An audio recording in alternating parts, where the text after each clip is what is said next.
Love is the first and most essential bond, but it's also the invisible thread, woven with time, attention, and tenderness, through consistent nurturing relationships.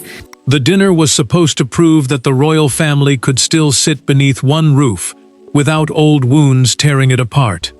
Instead, one sudden outburst changed everything. Princess Charlotte was left fighting back tears. Camilla refused to soften her words, and Catherine made a decision few inside the palace expected. She stopped the dinner, not quietly, not temporarily, and the silence that followed exposed a family conflict far deeper than one uncomfortable evening. Before we go deeper into what this really means for the royal family, make sure to subscribe so you don't miss a single update. Charles wanted the private gathering at Windsor Castle to calm weeks of tension, not deepen them. Windsor Castle, one of the monarch's principal residences, often carries both official and deeply personal family weight. Only senior aides remained nearby, as William, Catherine, Charlotte, Camilla, and the king sat through a dinner meant to restore trust. That purpose collapsed when Charlotte tried to answer a question about an upcoming family ceremony. Camilla cut across her before the young princess could finish. Her remark was sharp and impossible to misunderstand. Younger royals, she said, needed to know when to remain silent. Charlotte froze. Then her eyes filled. Catherine moved her chair closer and took her daughter's hand before anyone else reacted. William tried to calm the moment quietly, but she refused to let the damage disappear beneath polite conversation. Catherine felt anger rising, yet Charlotte was watching, and that changed everything. The Princess of Wales, the wife of the heir and a central figure in the monarchy's future, understood that her response would teach her daughter what the family considered acceptable. Charles remained silent. His hesitation lasted seconds, but to Catherine, it felt like permission for the insult to stand. Camilla expected her to sit down.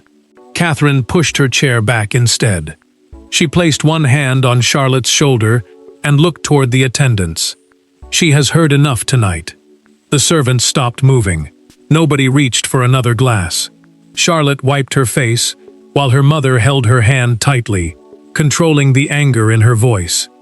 Then Catherine told the room the dinner was finished and asked her daughter to leave. A cutting remark had become a direct challenge to palace hierarchy. William did not follow immediately. He remained behind, looking first toward his father and then toward Camilla. The silence was no longer awkward. It was dangerous. Catherine had stopped the dinner to protect Charlotte, but the next decision belonged to William. What he said next would determine whether he stood beside his wife or preserved the fragile peace Charles still wanted. No one at the table could pretend otherwise now. Once the doors closed behind Catherine and Charlotte, the crisis stopped being about royal etiquette. It became painfully personal. One woman believed she had protected the dignity of the crown.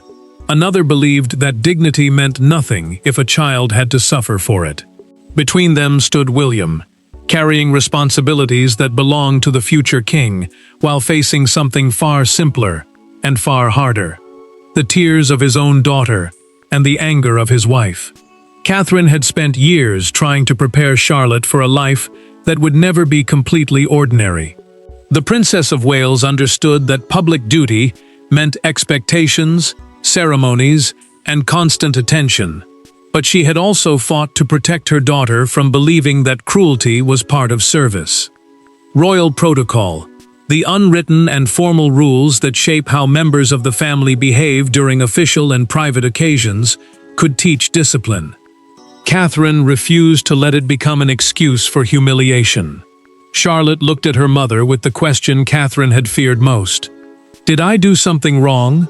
The words were quiet, but they carried the weight of everything that had happened downstairs. Catherine took both of her daughter's hands and answered immediately. Crying had not embarrassed anyone. Speaking had not embarrassed anyone. And no royal responsibility, she told her, required accepting shame in silence. Charlotte listened, but the hurt had not disappeared. Camilla saw the same evening very differently. She told Charles that Catherine had undermined her in front of household staff and had effectively ended the king's dinner without consulting him. The queen consort believed younger royals needed discipline early, especially during private family gatherings where mistakes could supposedly be corrected away from the public eye. Charles listened, but her argument shifted the conflict away from Charlotte's tears and toward authority. That shift would matter. William entered his daughter's room, carrying the guilt he had been trying not to face. He had wanted to calm the table before the situation exploded. Now he understood that those few seconds of hesitation had left Catherine protecting Charlotte alone. When his wife repeated Camilla's exact remark about younger royals knowing when to remain silent, the prince's expression hardened.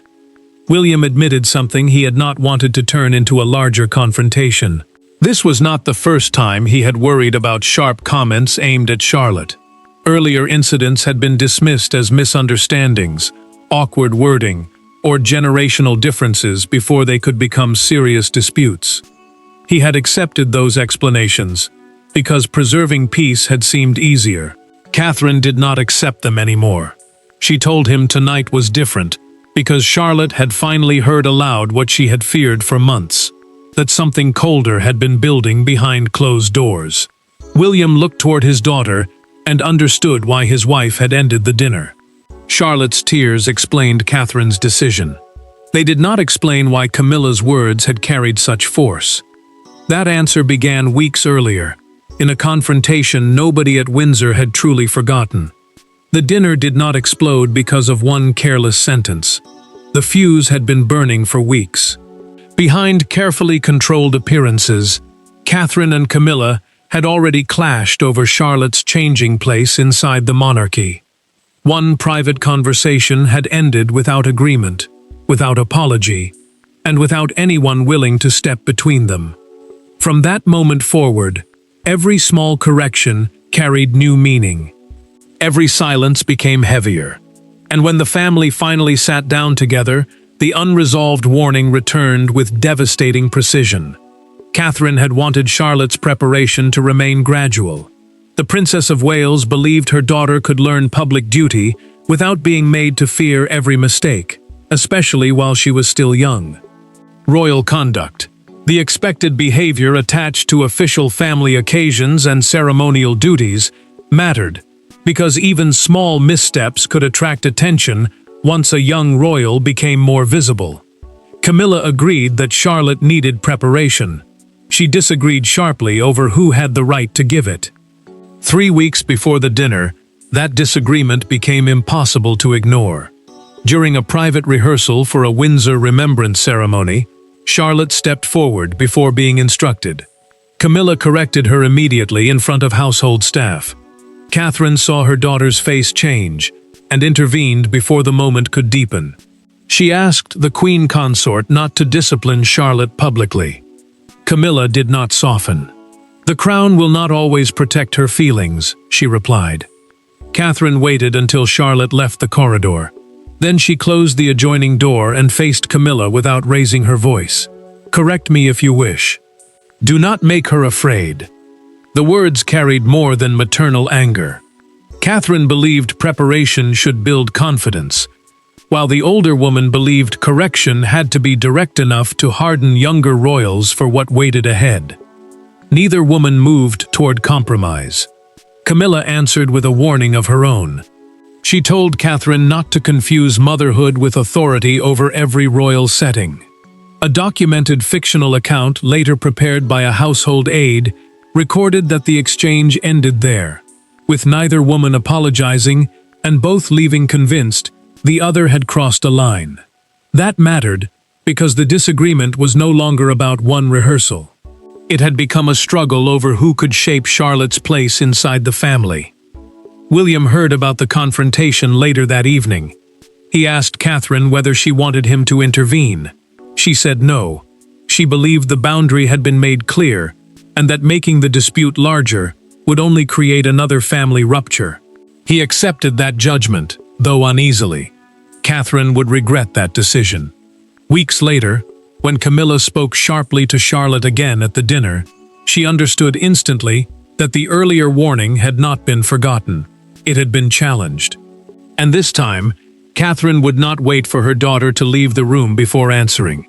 Catherine could have taken Charlotte upstairs and allowed the palace to bury the evening beneath silence. She did not. After making certain her daughter was safe, she returned to the room where the dinner had collapsed. Camilla was still there. Charles remained seated. William stood between loyalty and anger. What followed was no longer an argument over manners. It was the moment two women finally said aloud what weeks of restraint had failed to contain. Catherine returned, because she knew exactly what could happen if she stayed away. The insult could be softened, reframed, or reduced to a misunderstanding once Charlotte was no longer present to hear it. Palace hierarchy, the structure of rank and authority that shapes who holds influence inside the royal household, mattered because disagreements were rarely equal when one person carried greater status. Charles asked everyone to lower the temperature. Catherine refused to let calm become another form of silence. Catherine faced Camilla directly and told her the remark had humiliated Charlotte. She said no title and no position gave an adult the right to reduce a child to tears simply for answering a family question. The Princess of Wales kept her voice controlled, but the anger underneath it was unmistakable. Camilla did not apologize. Instead, the Queen Consort accused her of teaching the future king's children that normal standards did not apply to them. Catherine heard that accusation and immediately returned to the confrontation 3 weeks earlier. She reminded Camilla of the Windsor rehearsal and the warning she had given after Charlotte was corrected in front of staff. This was not confusion anymore, she said. The boundary had been made clear. To Catherine, what happened at dinner looked deliberate. Camilla answered that she would not accept the idea that one mother controlled every conversation involving her daughter. William finally stepped forward. His restraint disappeared. The prince said the issue was no longer discipline, it was respect. Charlotte would not become a way for adults to test one another, punish one another, or prove who had more authority. Camilla insisted she would not apologize for expecting discipline. Catherine answered without hesitation, "Then do not expect me to leave my daughter here and pretend nothing happened." Charles gripped the arm of his chair as the argument closed around him. The king had spent years trying to keep loyalty to his wife from colliding with loyalty to his son and his son's family. Now that separation was gone. Catherine had drawn the emotional line, and William was standing beside it. Charles looked directly at his elder son and asked whether he was threatening to limit Charlotte's contact with certain members of the household. William did not answer immediately. That silence changed everything. Catherine had established the boundary. Now William had to decide whether it would carry real power inside the monarchy. The shouting had ended, but the most consequential decision of the night had not yet been made. William did not raise his voice. He did something far more unsettling.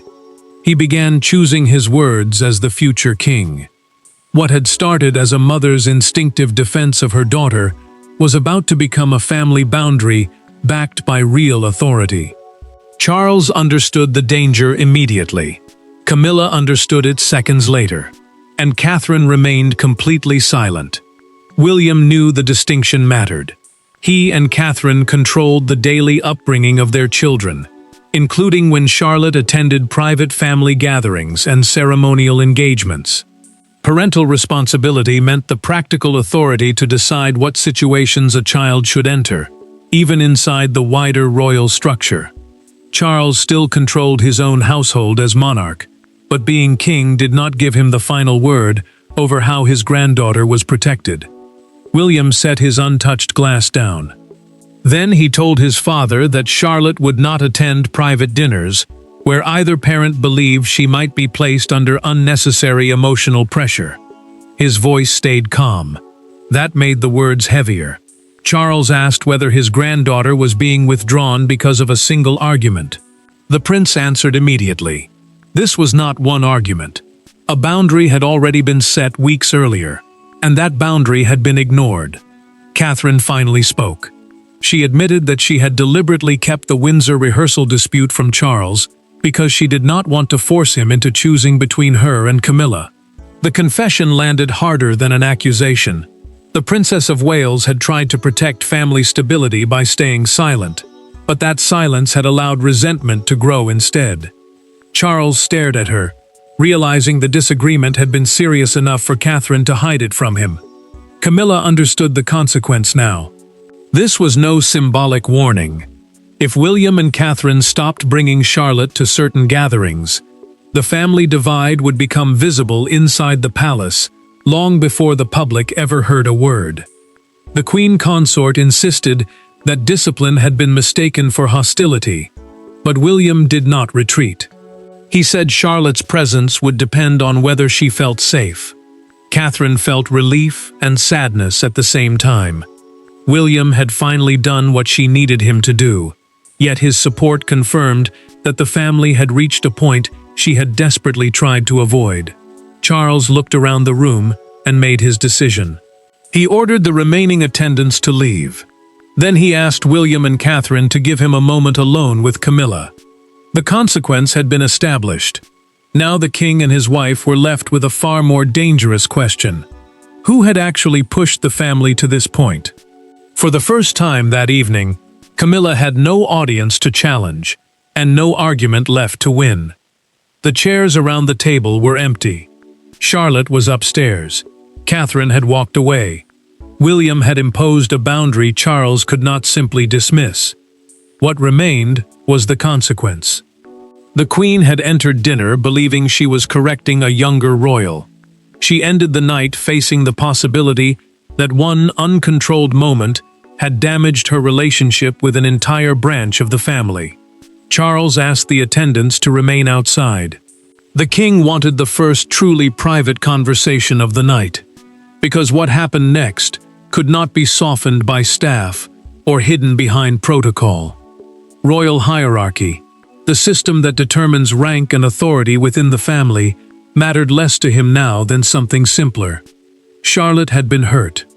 He told Camilla there was a difference between preparing a child for royal responsibility and humiliating her in front of others. Camilla resisted immediately. She said Catherine had transformed a private correction into a public humiliation by ending the dinner in front of servants and family members. The Queen Consort believed she had been challenged deliberately. Charles did not accept that explanation. He reminded her that Charlotte had been crying and that Catherine had reacted because nobody else moved quickly enough. Then he admitted the part that unsettled him most. He had not moved quickly enough either. Charles told her the consequences had already begun. William had asked for Charlotte's attendance at another small family engagement to be reconsidered until tensions settled. The prince was not threatening the monarchy. He was protecting his daughter. That distinction changed the meaning of everything. Camilla finally understood that access to Charlotte would no longer be assumed. It would depend on trust. Camilla fell quiet. She also understood that Catherine would no longer absorb sharp remarks simply to preserve appearances. The Princess of Wales had already crossed that line. From this point forward, every interaction with Charlotte would carry the memory of the dinner with it. Then Camilla asked the question Charles had not expected. Does she think I dislike her? The king did not answer immediately. That silence cut deeper than another accusation. Camilla had spent the evening defending her position, but now pride finally gave way to fear. Charlotte might remember none of the explanations, none of the arguments, none of the reasons adults believed they were right. She might remember only who made her cry. Charles eventually left the room. Camilla remained alone for several moments before pushing her chair back without calling for anyone.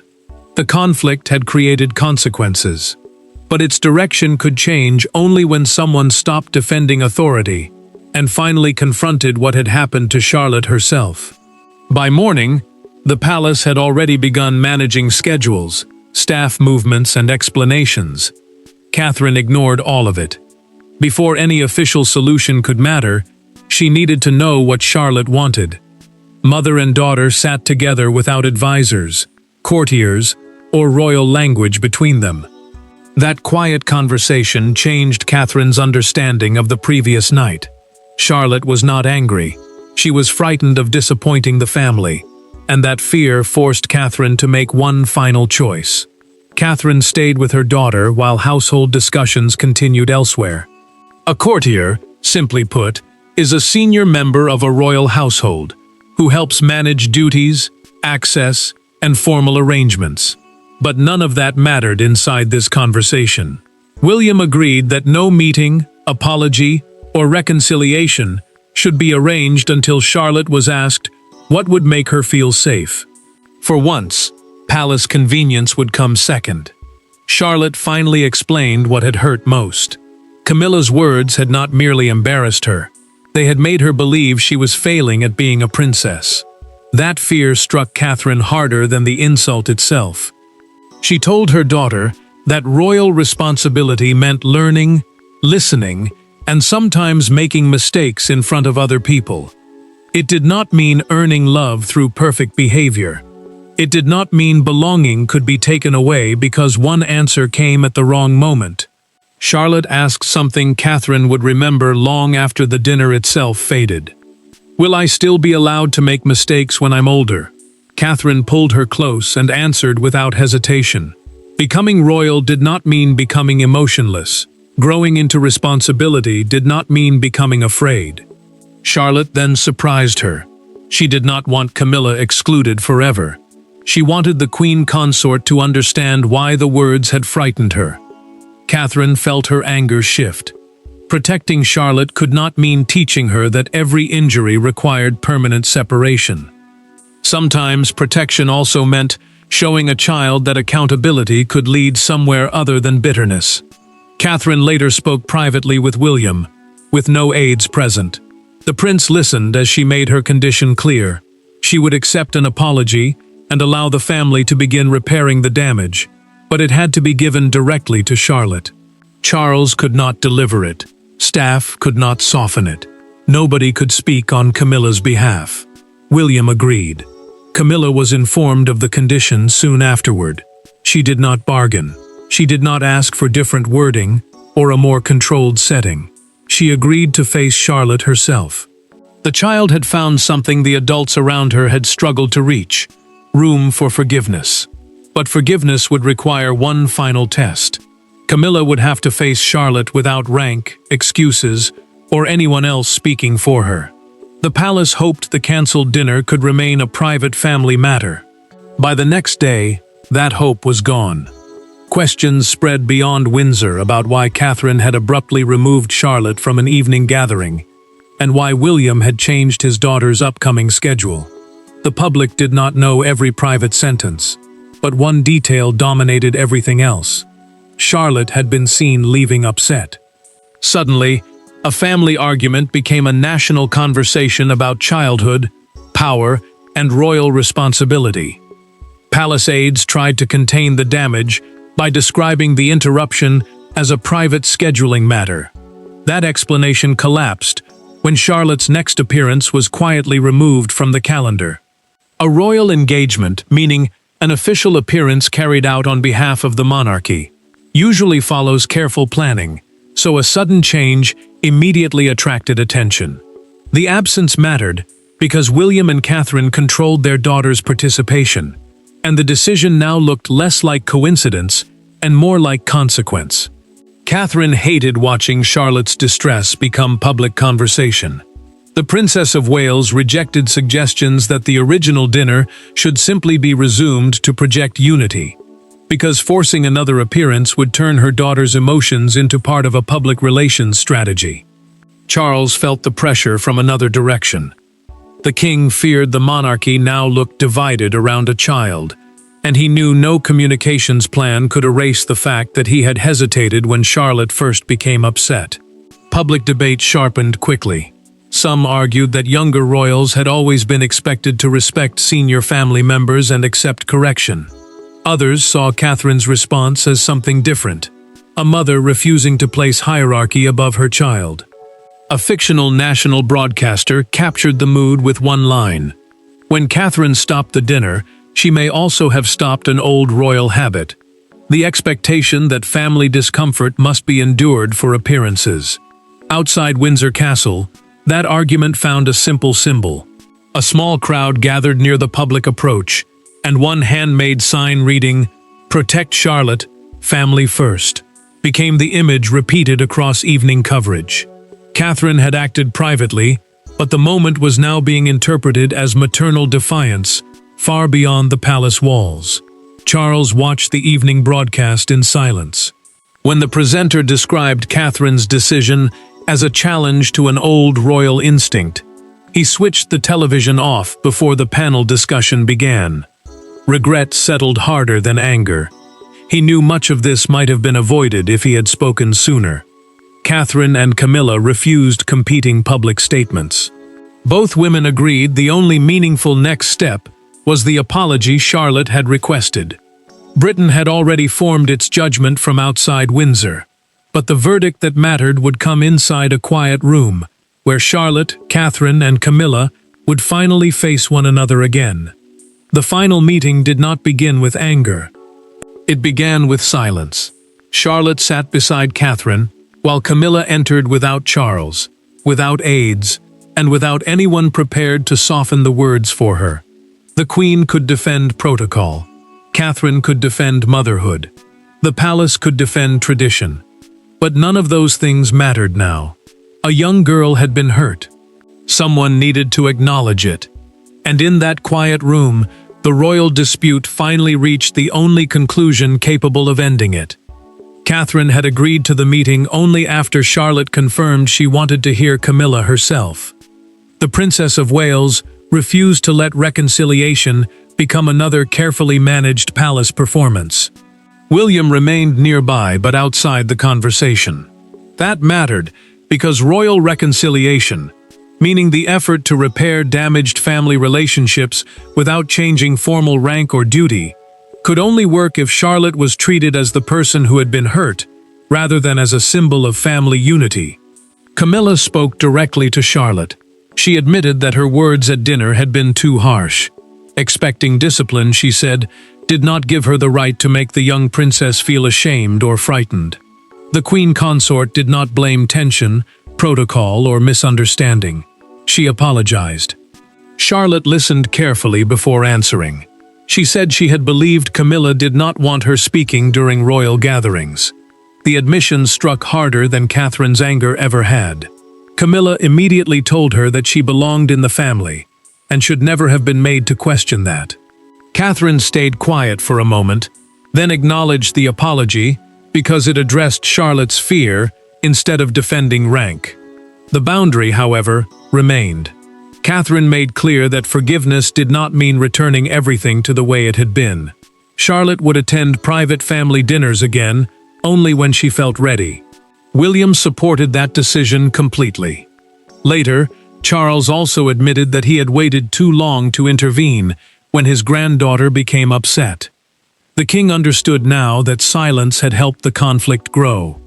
Camilla turned to Charlotte before leaving and said once more, "I am sorry." Charlotte answered softly that she accepted.